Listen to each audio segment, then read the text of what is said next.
of the Michael Steele podcast. Good morning to both of you. Thank you for being here. Michael, let me start with you. Charles Coleman and I were talking a couple nights ago about the debate, and that if Donald Trump were looking at his schedule for 2024 and saying, wow, I've got an election to run, primary to win, and I've got all these multiple cases.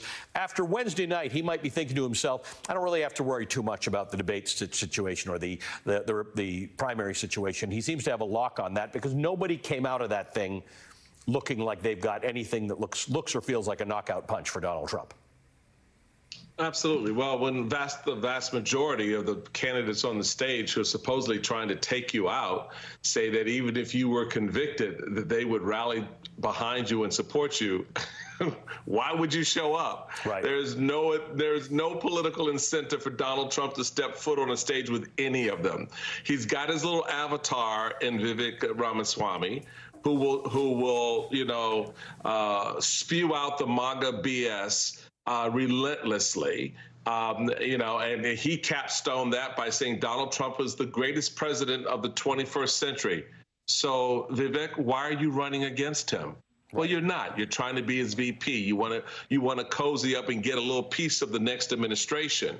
They all have their motivations, but those motivations to be president fall away when Donald Trump's name is mentioned, because like typical sycophants, they bow, say yes, and what do you need me to do? And what he needs them to do is just continue doing what they're doing, invoking his name with reverence, and not doing anything that messes up his glide path too much to get to the White House, meaning don't let me have to come after your behind. Right. So the reality for them is they're stuck.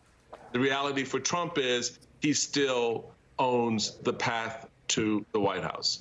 Ruth, we've talked about many times how this goes well beyond Donald Trump, and certainly the person we've thought about is Ron DeSantis, who's really been trying to show the Trump base that he's kind of Trumpy himself. Vivek Ramaswamy, as Michael says, is really the avatar. He raised doubts about 9/11. He obviously put forward conspiracy theories about January 6th. He's moving well into that world right now. For a young guy, an entrepreneur, an outsider who maybe had a chance to come into this primary and say, hey, I'm a little bit different, he's not really trying to be all that different. No, he's a dangerous fanatic, to be honest. He's bankrolled or he's been supported in the past by fascist billionaire Peter Thiel. All of this is very dangerous. But his utility right there on stage was to say that to be the Trump defender. And so I want to talk about loyalty because, as you say, this goes beyond Trump. It goes beyond America. What authoritarians do, and Trump did this beautifully, was make loyalty the most important political quality that you can have. Your status in the party is determined by your loyalty. And we see that from Kevin McCarthy. But that makes them feel safe. And it makes them see him as untouchable. And if they're just loyal enough, they'll be untouchable, too.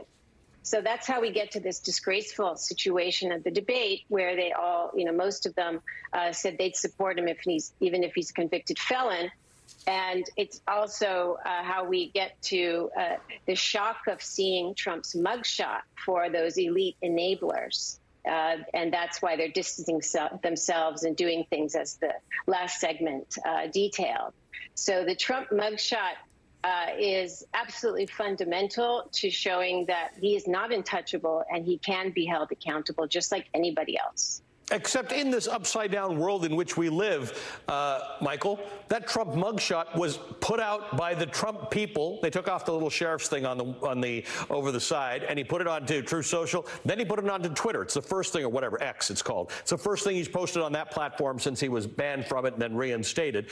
They're selling mugs and T-shirts and beer koozies and all this kind of stuff. Ruth has made this point many times. Donald Trump is making himself into martyr. It looked like he posed and practiced for that picture for a long time, because I don't think they let you take mugshots over and over again. It's two different worlds we're living in. Trump world says, look at me, I'm ready, I'm your retribution, I'm standing between you and everyone else. So the rest of us think it's a mugshot for the ages. It's not how Trump and his peeps see it. It's not, and that's why we have to crush it. We have to crush the ever-living life out of it, because as Ruth knows, this does not end well. This does not go to a good place.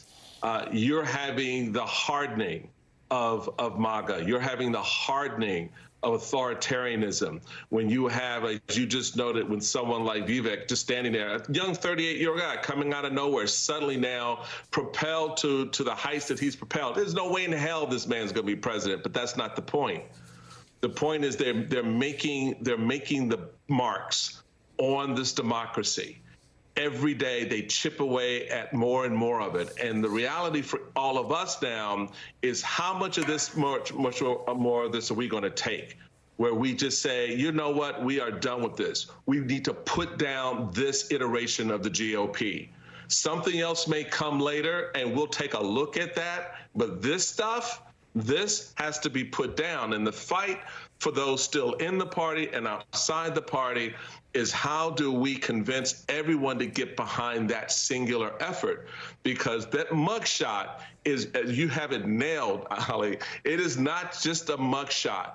It is a symbol of where they want the country to go. That look on that face is a man who doesn't give a crap about any of you, none of you, your lawyers, the people who stood in line and given him $100, $1,000, didn't care about any of you.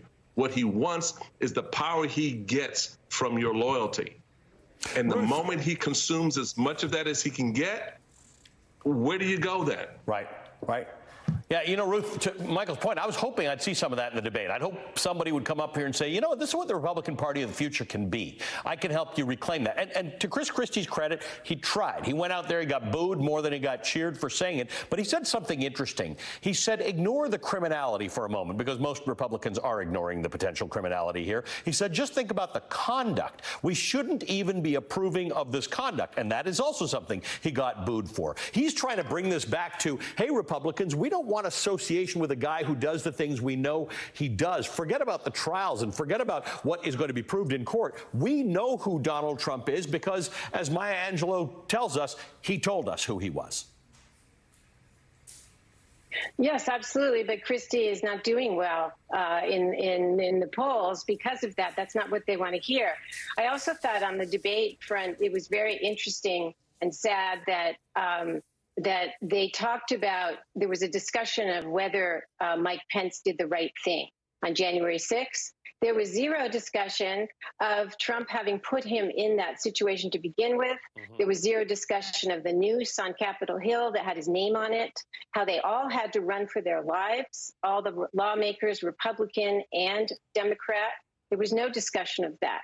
So, yes, the conduct issue is interesting, but at this point, it can't be divorced from the criminality. And, you know, as to where the lost chance to use that debate of where the party is going, the party is stuck. When you arrive at saying that you would support a convicted felon, that is a party that's descended into nihilism and has no future, really. Thanks to both of you. We always appreciate it. Ruth Ghiat is a professor of history at NYU and the author of the book Strongmen, From Mussolini to the Present. Michael Steele is a former chair of the Republican National Committee and an MSNBC political analyst. Both are great friends of our show, and we appreciate you. All right, coming up.